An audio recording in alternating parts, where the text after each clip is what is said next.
क्या आप जानते हैं कि एक समय एक माँ ने अनजाने में एक निर्दोष जीव की हत्या कर दी थी और उस एक पाप के कारण उसके सारे संतान सुख छीन गए थे।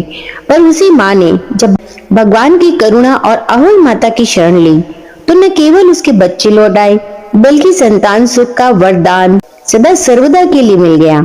आज हम सुनेंगे अहोई अष्टमी व्रत कथा, वो कथा जो हर माँ के मन में ममता, पश्चाताप और श्रद्धा का संगम जगाती है। कहते हैं जो स्त्री इस व्रत को सच्चे मन से करती है और उसकी कथा सुनती है उसे जीवन में कभी संतान सुख की कमी नहीं रहती।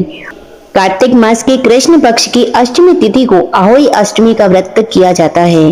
ये उसी वार को पड़ता है जिस वार को दीपावली पड़ती है। इस दिन माताएं अपने पुत्र पुत्रियों की दीर्घायु, सुख, समृद्धि और स्वास्थ्य के लिए अहोई माता का व्रत रखती है। सुबह सवेरे नहाकर स्त्रियां निर्जल व्रत का संकल्प लेती है, दिन भर जल तक ग्रहण नहीं करती और संध्या समय सितारों के दर्शन के बाद व्रत का पारण करती है। दीवार पर या किसी कागज पर अहोई माता की चित्र बनाई जाती है जिसमें 7 पुत्रों वाली सांवली देवी का रूप होता है। साथ ही सिंह और स्याहू का चित्र और कुछ छोटे तारे भी बनाए जाते हैं जो संतान सुख के प्रतीक माने जाते हैं। तो आइए सुनते हैं इसकी पवित्र कथा। चैनल पर आप यदि पहली बार आए हैं तो चैनल को सब्सक्राइब करके बेल आइकन का बटन जरूर दबाएं। एक साहूकार था जिसके 7 बेटे थे, 7 बहुएं तथा एक बेटी थी। दीपावली से पहले कार्तिक बद्धी अष्टमी 7 बहुएं अपनी इकलौती ननंद के साथ जंगल में खदान में मिट्टी लेने गई। जहां से वे मिट्टी खोद रही थी वही श्याऊ सेहे की मांद थी और मिट्टी खोदते समय ननद के हाथ से सेही का बच्चा मर गया। श्याऊ माता बोली कि अब मैं तेरी कोख बांधूंगी। तब ननद अपनी 7 भाभीओं से बोली कि तुम में से मेरे बदले कोई अपनी कोख बंधवा लो और सब भाभीओं ने अपनी कोख बंधवाने से इनकार कर दिया, परंतु ननद के बदले छोटी भाभी ने अपनी कोख बंधवा ली। इसके बाद जब उसके जो लड़का होता तो 7 दिन बाद मर जाता। एक दिन पंडित को बुलाकर पूछा कि क्या बात है, मेरी संतान 7वें दिन क्यों मर जाती है। जब पंडित जी ने कहा कि तुम काली गाय की पूजा किया करो, काली गाय स्याहू माता की भाईली सहेली है और वह तेरी कोख छोड़े तब तेरा बच्चा जिएगा। इसके बाद से वह बहू प्रातः काल उठकर चुपचाप काली गाय के नीचे सफाई आदि कर जाती। गौ माता सोचती आजकल कौन मेरी सेवा कर रहा है, सो आज देखूंगी।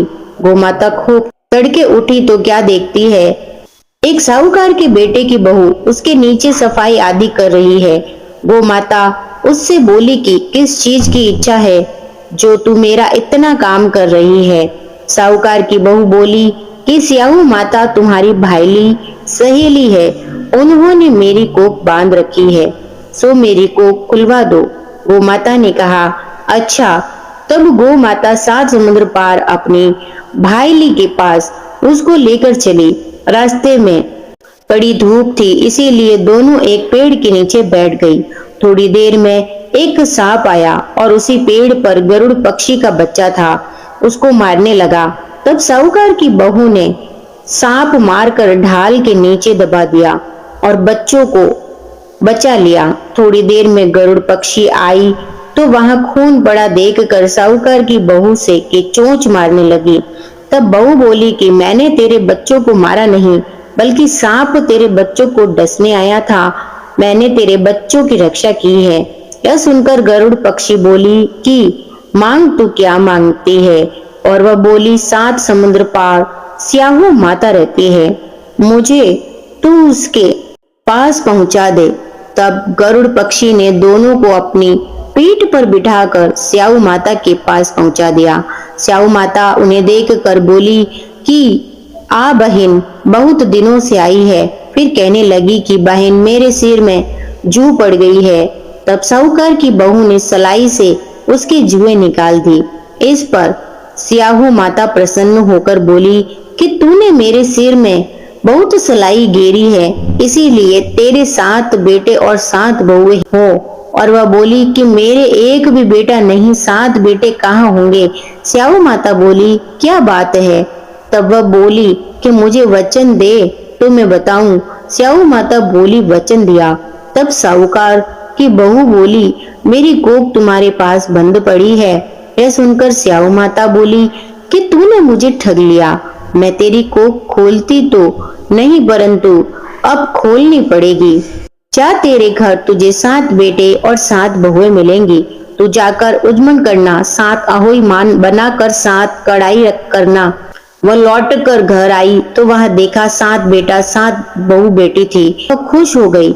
उसने 7 अहोई बनाई, उजमन किया, 7 कढ़ाई की और अष्टमी के दिन जेठानियां आपस में कहने लगी कि जल्दी जल्दी थोक पूजा कर लो। बच्चों से कहा कि अपनी चाची के घर जाकर देख आओ कि वह अभी तक रोई क्यों नहीं। बच्चों ने जाकर देख कहा कि वह कुछ मान रही है, खूब उजमन हो रहा है। वे सुनते ही जेठानियां दौड़ी दौड़ी घर आई और जाकर कहने लगी कि तूने कोख कैसे छुड़ाई। वह बोली कि तुमने तो कोख बंधाई नहीं, मैंने कोख बंधा ली थी। स्याऊ माता ने कृपा करके मेरी कोख खोल दी है।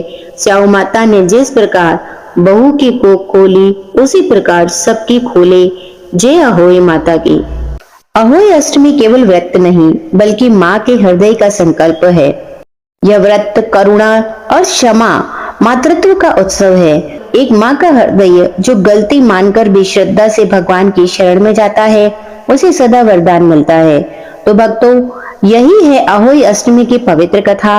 यह केवल कहानी नहीं, यह एक शिक्षा है कि पश्चाताप से बड़ा कोई प्रायश्चित नहीं और माँ की प्रार्थना से बड़ा कोई वरदान नहीं।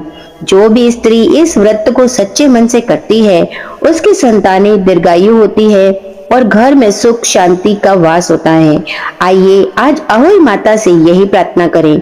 हे माता, मेरे घर में सदा संतान सुख समृद्धि और प्रेम का प्रकाश बना रहे। हर घर में खुशियों की किरण जगाई आपकी कृपा। यदि आपको मेरे द्वारा सुनाई गई कथाएं अच्छी लगी तो अपने परिवारजनों और मित्रों के साथ जरूर शेयर करें और माता की कृपा पाएं। इसी प्रकार के व्रत त्योहार की कथाओं का लाभ लेने के लिए चैनल को सब्सक्राइब करके बेल आइकन का बटन जरूर दबाएं। आज आपको कार्तिक मास की 7वीं कथा भी हमारे चैनल पर मिल जाएगी, आप उसे भी जरूर सुनें। मिलते हैं हमारी अगली कथा में। जय माता अहोई।